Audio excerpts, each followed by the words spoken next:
किसान भाइयों, अगर आप भी चाहते हैं कि धान में मोटी बालियाँ आए, धान की बालियाँ लंबी आए, जिससे आपको अच्छा और ज़्यादा उत्पादन मिल सके, तो अभी से आपको तैयारी कर लेना चाहिए। बाद में हम क्या करते हैं, बाद में हम बहुत सी कोशिश करते हैं कि हाँ, धान की बालियाँ मोटी आए, लंबी आए, लेकिन कई बार ऐसा हो नहीं पाता है। समय रहते आपको तैयारी करना पड़ेगा। तो यहाँ पे आज हम 4-5 पॉइंट डिस्कस करेंगे। इनके बारे में आपको बताएंगे कि हाँ, क्या आपको अभी करना चाहिए जिससे आप एक अच्छा और ज़्यादा उत्पादन ले सकें। तो यहाँ पे किसान साथियों, पहले नंबर पे जो हमने पॉइंट रखा हुआ है वो है पोटास की पूर्ति। अब पोटास की पूर्ति, बहुत सारे किसान साथी तो पोटास का इस्तेमाल नहीं करते हैं। पोटास की कमी से अक्सर बालियाँ छोटी रह जाती हैं, धान के दाने पतले रह जाते हैं, कई बार दाने का भराव ही नहीं हो पाता है। तो पोटास एक आवश्यक तत्व होता है। नाइट्रोजन फास्फोरस के बाद पोटास की ही सबसे ज़्यादा आवश्यकता हमारे पौधे को पड़ती है। अब पोटास का इस्तेमाल कब करना चाहिए, ये सवाल काफ़ी अहम हो जाता है। वैसे तो पोटास का इस्तेमाल आप रोपाई के समय संपूर्ण मात्रा डाल सकते हैं, लेकिन आप चाहें तो 2 भागों में डिवाइड करके भी इसका इस्तेमाल आजकल बहुत सारे किसान साथी करते हैं। तो वो तरीका भी अच्छा है कि आधी मात्रा रोपाई के समय डाल लीजिए और आधी मात्रा 40-45 दिन के आसपास जब आप अंतिम यूरिया डालते हैं तो उसके साथ डाल दीजिए। क्योंकि उसके बाद में क्या होता है कि हाँ, जब बालियाँ निकलने वाली होती है तब पोटास का थोड़ा ज़्यादा काम रहता है। तो यहाँ पे एक बात का ध्यान आपको यह देना है कि अगर आप दानेदार पोटास जिसकी हम बात कर रहे हैं, पहले मात्रा जान लीजिए। 25 किलो से लेकर 40 किलो तक आपको पोटास देना होता है। 25 से 30 किलो एक जल्दी तैयार होने वाली वैरायटी में डालिए, 30 से 35 किलो एक मध्यम अवधि की वैरायटी में, और 35 से 40 किलो देर से तैयार होने वाली वैरायटी में जो एमओपी पोटास 60% वाला दानेदार रूप में आता है उसका इस्तेमाल करना होता है।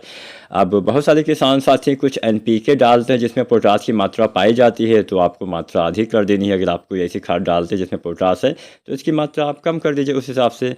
जैसे एनपीके हम डालते हैं 12-32-16, तो अगर आप 12-32-16 वगैरह डालते हैं तो उससे आधी पूर्ति तो हो जाती है, आधी मात्रा आपको और देना पड़ता है।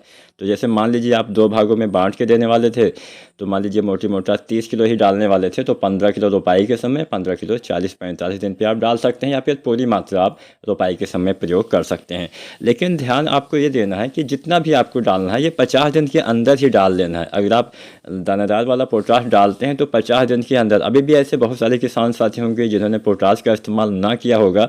मान लीजिए आपकी फसल अभी 30-35-40 दिन के आसपास की होने वाली है, तो आप 25 किलो पोटास अभी तुरंत ही डाल दीजिए तो पूर्ति कुछ हो जाएगी। जितना देर से डालेंगे उतना लाभ कम मिलेगा। खाद आपके खेत में रहेगी लेकिन आपके पौधे को, क्योंकि समय निकल जाने के बाद उसका ज़्यादा उपयोग नहीं हो पाता है।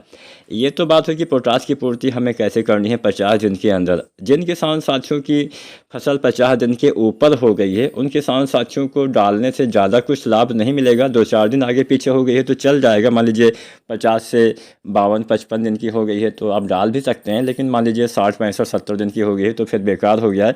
अगर कोई जल्दी वाली वैरायटी है तो उसमें तो बाली निकलना भी जल्दी से ही स्टार्ट हो जाता है। तो आपको ध्यान ये रखना है कि जल्दी तैयार होने वाली किस्म में तो आपको 40 दिन के अंदर ही डाल देना चाहिए।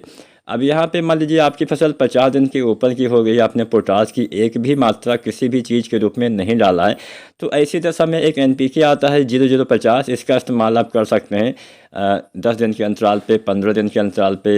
अगर आपने बिल्कुल भी ना डाला हो तो आप 7-8 दिन के अंतराल पे 2 बार आपको कम से कम बाली निकलने से पहले एनपीके 0050 1 किलो या अधिकतम 1.5 किलो तक आपको प्रयोग कर देना चाहिए। अब बात करते हैं बाली मोटी करना चाहते हैं तो एक खाद आपको अवश्य डालना है, वो है एनपीके 05234। इसका इस्तेमाल कब करना होता है? एनपीके 05234 का इस्तेमाल बाली निकलने से पहले गाबोर्ड की अवस्था में किया जाता है, जिसको हम गाबोर्ड अवस्था या फिर गोब अवस्था या गर्भावस्था के नाम से भी आप जान सकते हैं। जब बालियों का विकास तने के अंदर होना स्टार्ट होता है, एकदम शुरुआती समय में इसका इस्तेमाल करना होता है, जिससे आपके पौधे में बालियों का निर्माण अच्छे से होता है, दाने का निर्माण अच्छे से होता है, बालियाँ मोटी लंबी आती हैं, दाने की संख्या अच्छी आती है। तो ये एनपीके आपको बाली निकलने से पहले 1 से 1.5 किलो आपको इस्तेमाल करना है। जब आप यह एनपीके डालते हैं तो इसके साथ एक खाद आपको अवश्य डालना है, वो है बोरोन। बोरोन काम क्या करता है? बोरोन पहला काम तो परागण प्रक्रिया में काफ़ी हेल्प करता है। जो पोलिनेशन होता है जिससे दाने का भराव होता है, अगर परागण प्रक्रिया सही से नहीं होती है तो दाने खाली रहने की समस्या ज़्यादा हो सकती है। तो अच्छे पोलिनेशन के लिए बोरोन जो आता है 20% वाला, इनका इस्तेमाल करिए। लगभग आपको 100 ग्राम से 120 ग्राम तक आप डाल सकते हैं। NPK 1 से 1.5 किलो बोरोन कम से कम 100 ग्राम या अधिकतम 120 ग्राम पर एकड़ के हिसाब से आपको इस्तेमाल करना है। 0.34 बोरोन अलग अलग घोल के आप एक साथ प्रयोग कर सकते हैं।